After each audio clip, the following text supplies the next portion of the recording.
आप सभी को एक बार फिर से प्रभु यीशु मसीह के नाम में मैं हार्दिक दिल से अभिनंदन करता हूं। और आज मैं एक बहुत इंटरेस्टिंग टॉपिक के ऊपर मैं बात करना चाहता हूं। एक धनवान व्यक्ति और यीशु मसीह और अनंत जीवन, इसी के ऊपर मैं बात करना चाहता हूं। और एक व्यक्ति है, उसके पास सब कुछ है, दुनिया की हर चीज़ें है, धन दौलत रुपया पैसा गाड़ी शानो शौकत नौकर चाकर, हर चीज़ की भरपूरी है उसके पास में। और लास्ट में अपने जीवन में वो एक बात की कमी देखता है या एक बात की घटी देखता है अपने ज़िंदगी में कि वो अनंत जीवन को कैसे पा सकता है। और एक बार क्या होता है, वो प्रभु यीशु मसीह के पास में आता है और यीशु मसीह के सामने आके वो घुटने टेक के और पूछता है, प्रभु यीशु, मैं अनंत जीवन पाने के लिए क्या करूं। बहुत ही ज़बरदस्त प्रश्न है, क्योंकि उसके पास सब कुछ था, किसी भी चीज़ की कमी ही नहीं थी। और सिर्फ कमी थी तो वो अनंत जीवन को कैसे पाया जाए। और मैं यहाँ पे कुछ ऐसे बातों को मैं करना चाहता हूँ आपके बीच में कि एक व्यक्ति समुंदर के पास में जाके और पूछे, मेरे को पानी पीने के लिए कहाँ मिलेगा, या नदी या झरने के पास में जाके और वो पानी को ढूंढे, तो हम उस व्यक्ति को क्या कह सकते हैं? या तो हम बोलेंगे ये तो पागल है या तो मूर्ख है, राइट। लेकिन जब ये व्यक्ति प्रभु यीशु के पास में आके और ये प्रश्न को पूछता है कि मैं अनंत जीवन पाने के लिए क्या करूं, तो प्रभु यीशु मसीह से मूर्ख और पागल नहीं कहते हैं। वचन में लिखा है, जब हम पढ़ते हैं तो मार्कुस 10 का 17 से लेकर 25-26 तक पढ़े तो उसमें लिखा है बहुत बढ़िया से, प्रभु यीशु मसीह उसको पागल या मूर्ख नहीं बोलते हैं। यीशु मसीह कौन है?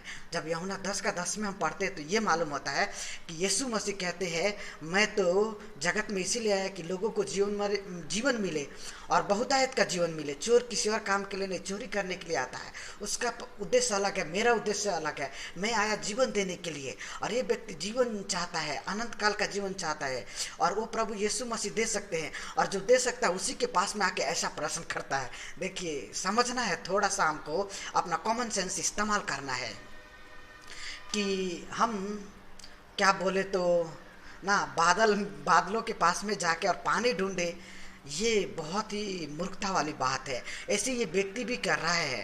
प्रभु यीशु अनंत जीवन देने के लिए आए हैं और एक सही प्रश्न के साथ में गया है, लेकिन इसको क्या करना चाहिए था? इसको ये बोलना चाहिए था, प्रभु मुझे अनंत जीवन चाहिए, आप मेरे को अनंत जीवन दीजिए, मैं आपसे अनंत जीवन चाहता हूँ। प्रभु यीशु मसीह बहुत ही साधारण तरीके से उसे देते और इतने बड़े मुश्किल में भी उसको नहीं डालते। लेकिन वो व्यक्ति ऐसे नहीं पूछता, वो पूछता है, मैं क्या करूं अनंत जीवन पाने के लिए। भाई साहब, क्या ये खेल है, दौड़ है क्या? आप दौड़ के और इसको पा सकते हैं अनंत जीवन को? ये बहुत मुश्किल है। इसीलिए प्रभु यीशु मसीह वहाँ वो 10 आज्ञाओं का जिक्र करते हैं, चोरी ना करना, हत्या ना करना, अपने पड़ोसी से अपने जैसा प्यार करना। तो ये सारी बातों को वहाँ पे बताते हैं, और ये कोई भी इंसान इसको पूरी तरह से मान नहीं सकते है। और जब तक इसको पूरा मानेगा नहीं, तब तक वो अनंत जीवन का वारिस नहीं हो सकता है। ये व्यक्ति गया है, सब कुछ इसके पास है, वो चाहता है अनंत जीवन पाने के लिए। और बाइबल बहुत स्पष्ट बताती है कि हम कभी भी अनंत जीवन को नहीं पा सकते हैं जब तक परमेश्वर का अनुग्रह नहीं हो। और प्रभु यीशु के साथ में वो अनुग्रह आया। इसलिए वचन जब हम यूहन्ना 1 का 14 में पढ़ते हैं तो उसमें कैसे लिखा है वो कि वचन देहधारी हुआ, सच्चाई और अनुग्रह के साथ में मनुष्यों के बीच में डेरा किया, ताकि मनुष्यों के ऊपर में दया हो जाए, अनुग्रह हो जाए और उनको सच्चाई मिल सके और उनका उद्धार हो सके। और ये व्यक्ति प्रभु यीशु के पास में जाके ऐसे प्रश्न को करता है। थोड़ा सा तो सोचने वाली बात है। और ये लोग हंसेंगे, ठीक है ना, ये लोग हंसेंगे। और जैसे समझ जाइए कि, और मैं दूसरे एग्जाम्पल को बताना चाहता हूँ। मैं रेलवे में टिकट काट रहा हूँ, ठीक है, टिकट काउंटर पे टिकट काट रहा हूँ बैठ के। अगर एक व्यक्ति आके बोलता है, मैं ट्रेन के टिकट को लेने के लिए कहाँ जाऊँ? अरे भाई, तेरे सामने तो बैठा हूँ। तो ऐसे भी कुछ लोग होते हैं। ये व्यक्ति भी प्रभु यीशु को समझा नहीं और जाके प्रश्न किया, और प्रभु इसको दे सकते थे, उसको डायरेक्ट मांगना चाहिए था, लेकिन वो कहता है मैं क्या करूं। वो कमाना चाहता है, उसको अर्न करना चाहता है अपनी ज़िंदगी में। लेकिन क्या ये संभव है? कभी भी संभव नहीं है। क्या हम अनंत जीवन को कमा सकते हैं? कभी भी नहीं।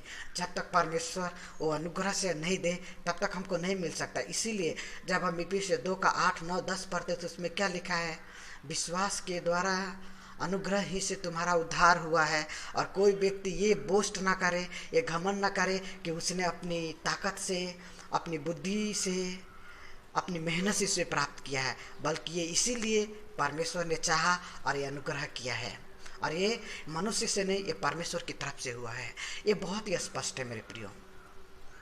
और यहाँ पे ये व्यक्ति जाके भी यहाँ पे यही बात कहता है। और जब जाके वो कहता है मैं अनंत जीवन पाने के लिए क्या करूँ, सबसे पहले हम उसको कमा नहीं सकते हैं, उसको कमा के और उसके लिए मेहनत करके हम अनंत जीवन को प्राप्त नहीं कर सकते। लेकिन ये फिर भी व्यक्ति गया। लेकिन प्रभु यीशु मसीह क्या, उसमें जब हम वचन पढ़ते हैं तो उसमें ऐसे लिखा है, प्रभु यीशु मसीह उसे उसकी तरफ में बहुत प्यार से देखते हैं, और प्यार से देख के और उसको कहते तेरे अंदर में एक बात की कमी है, you are lacking one thing in your life. अपने जीवन में आप एक बात की कमी रखते हैं, और वो ये है कि आप अपना सारा माल खजाना बेच दीजिए, अपनी संपत्ति बेच के और कंगालों में बांट दीजिए, और मेरे पीछे आइए और आपको स्वर्ग में खजाना मिलेगा और अनंत जीवन भी मिलेगा। मालूम है, ये बात सुनने के बाद में वो धनवान व्यक्ति का प्रतिक्रिया, रिएक्शन क्या हुआ? वो बहुत ही उदास हो गया, बहुत उदास होके, और वो घुटने से उठा और उदास होकर वहाँ से चला गया। सभी लोग देख रहे हैं, ये दृश्य को सब लोग देख रहे हैं। और प्रभु यीशु मसीह वहाँ पे एक बात कहते हैं, जब हम वचन पढ़ते हैं और वहाँ पे ऐसे प्रभु यीशु मसीह कहते हैं कि एक धनवान का परमेश्वर के राज्य में प्रवेश करना बहुत मुश्किल है, और एक जो सुई का छेद होता है ना, उसे ऊँट का निकल जाना आसान है, लेकिन धनवान का परमेश्वर के राज्य में प्रवेश करना इससे भी ज़्यादा मुश्किल है। बताइए कितनी बड़ी बात प्रभु यीशु ने कहा यहाँ पे। हमको सोचने वाली और समझने वाली बात है। इसका मतलब ये नहीं कि प्रभु यीशु मसीह कह रहे धन होना पाप है, या जो जिस व्यक्ति के पास धन है वो स्वर्ग में नहीं जा सकता है, वो जा सकता है। लेकिन कमी क्या थी इसके जीवन में? इसके जीवन में, ये धनवान व्यक्ति के जीवन में, ये जवान व्यक्ति के जीवन में धन इसका परमेश्वर बन के इसके जीवन में बैठा हुआ है। और प्रभु यीशु मसीह उस परमेश्वर को, जो धन उसके जीवन में बन के बैठा है, उसी को निकालना चाहते हैं, उसी को निकालना चाहते हैं। इसीलिए वो कहते हैं ना, इन सारी चीज़ों को बेच के कंगालों को दे दे, और इसके बदले में तेरे को 100 गुना स्वर्ग में मिलेगा, और मेरे पीछे आ जा। क्योंकि तेरे जीवन में धन जो है ना, वो परमेश्वर बन के, वो स्वामी बन के तेरे जीवन में बैठा है।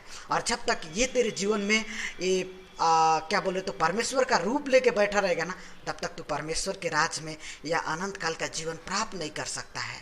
आज मेरे प्रियो, आज दुनिया में बहुत सारे लोग धन को क्या बोले तो फर्स्ट प्रायोरिटी देते अपने जीवन में। धन ही सब कुछ है, money is everything. Just people बहुत ज़बरदस्त तरीके से इसको इस्तेमाल करते हैं।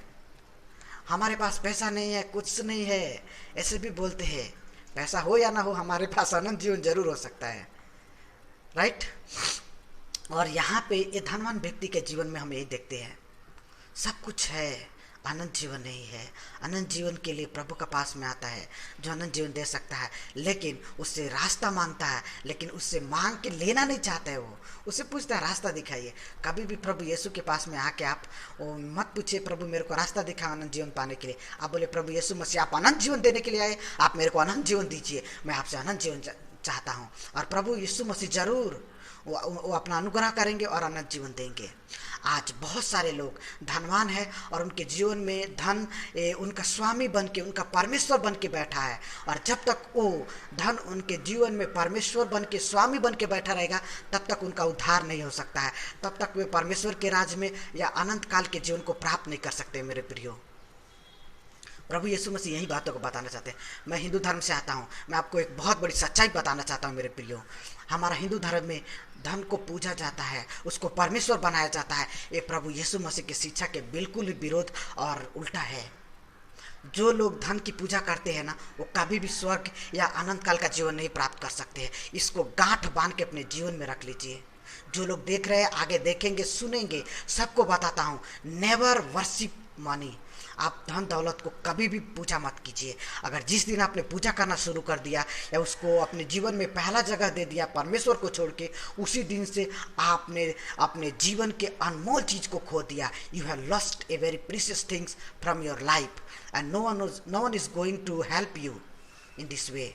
कोई नहीं मदद कर सकता है। और यहाँ पे व्यक्ति को प्रभु यीशु मसीह मदद करना चाहते हैं, उसको उसकी तरफ में प्यार से देखते हैं और कहते तेरे अंदर में यही कमी है, मैं चाहता हूँ ये कमी तेरे जीवन से निकल जाए और तेरे को अनंत जीवन मिले। लेकिन वो व्यक्ति अपने धन में इतना जुड़ा हुआ था और उसका धन उसके जीवन से इतना जुड़ा हुआ था और इतना कनेक्शन था कि उसको अलग कर पाना बहुत मुश्किल था। वो उदास होके और वहाँ से चला गया, उसको अनंत जीवन नहीं मिला मेरे प्रियो। लेकिन आज हम सबको अनंत जीवन मिल सकता है। कब? जब प्रभु यीशु को हम पहला स्थान अपने जीवन में दे और धन को दूसरा तीसरा चौथा जो स्थान देना है, लेकिन सबसे पहला स्थान हमें प्रभु यीशु को अपने जीवन में देने की जरूरत है। और जब तक हम ये नहीं करते हैं तब तक हमारे जीवन में प्रभु यीशु नहीं बल्कि दूसरा परमेश्वर बन के बैठा है और यही हमें अनंत काल के जीवन को पाने से रोक रहा है। और इसीलिए प्रभु यीशु मसीह हमारा जीवन से भी वो चाहते हैं वो जगह को हटाने के लिए। वो धन है तो धन को हटाना चाहते हैं, परिवार है तो वो परिवार को हटाना चाहते हैं, या पैसा है या जो भी चीज़ है, और प्रभु यीशु को उस जगह में रखिए। जैसे उस व्यक्ति के जीवन में प्रभु बोले मेरे पीछे आ जा, मैं तेरे जीवन में आ जाना चाहता हूँ। वो धन दौलत को हटा दे, लेकिन वो मुश्किल नहीं था उसके पास वो सोच के बहुत मुश्किल में पड़ गया, उदास हो गया। आज हमें उदास होने की ज़रूरत नहीं है, हमें आशावान बनने की ज़रूरत है। प्रभु यीशु मसीह हमें आशा दे रहे हैं अनंत काल के जीवन के लिए। आइए मेरे प्रियो हम प्रार्थना करें। और धन का होना वो पाप नहीं है, लेकिन धन हमारे जीवन का परमेश्वर हो जाए ये पाप है और यही हमें परमेश्वर के राज्य में जाने से रोक देता है। तो एक छोटा सा प्रार्थना करें कि हम अपना ध्यान पैसों की तरफ में नहीं बल्कि प्रभु यीशु की तरफ में लगाएं। और जब उसके पीछे हम अपने ध्यान को लगाएंगे सारी चीज़ें हमारे पीछे ऑटोमेटिक आएंगी। एक छोटा सा प्रार्थना करें। प्रभु यीशु आपका बहुत बहुत धन्यवाद करता हूँ इस सुंदर से समय के लिए प्रभु जी। उस धनवान जवान व्यक्ति को हम कैसे देखते हैं प्रभु जी, सब कुछ होते हुए भी प्रभु एक चीज़ उसके जीवन में कमी है और वही चीज़ वो पाने के लिए प्रभु यीशु के पास में आया। प्रभु यीशु दे सकते हैं लेकिन वो प्रभु यीशु से वो मांगता नहीं है बल्कि वो रास्ता ढूंढता है और प्रभु यीशु मसीह तो देना चाहते हैं। और आज बहुत सारे लोग ऐसे ही भटके हुए हैं, बहुत सारे धनवान लोग हैं, लेकिन फिर भी प्रभु जी मैं प्रार्थना करता हूँ मुझे कैसे आप समझाते हैं प्रभु, मुझे बात करते वैसे जो देखते हैं सुनते हैं उनको भी बात कीजिए प्रभु जी। और आपको प्रभु जी अपने जीवन में पहला स्थान प्रभु जी देने के लिए सहायता और मदद कीजिए प्रभु। आप ही हमारा जीवन का स्वामी बनिए प्रभु जी। रुपया और पैसा नहीं प्रभु जी, और तभी हम अनंत जीवन को पा सकते हैं। धन्यवाद करते हैं इस संदेश के द्वारा बात करने के लिए। धन्यवाद के साथ प्रार्थना प्रभु यीशु मसीह के नाम से मांगता हूँ पिता, आमीन आमीन। आप सभी को बहुत बहुत धन्यवाद परमेश्वर के वचन को सुनने और देखने के लिए। प्रभु आप सबको बहुत आशीष करे। एक बार फिर से हम अगले टाइम में मिलेंगे प्रभु के एक नए संदेश के साथ में। तब तक प्रभु की कृपा हम सबके साथ और संग रहे। आप सबको जय मसीह।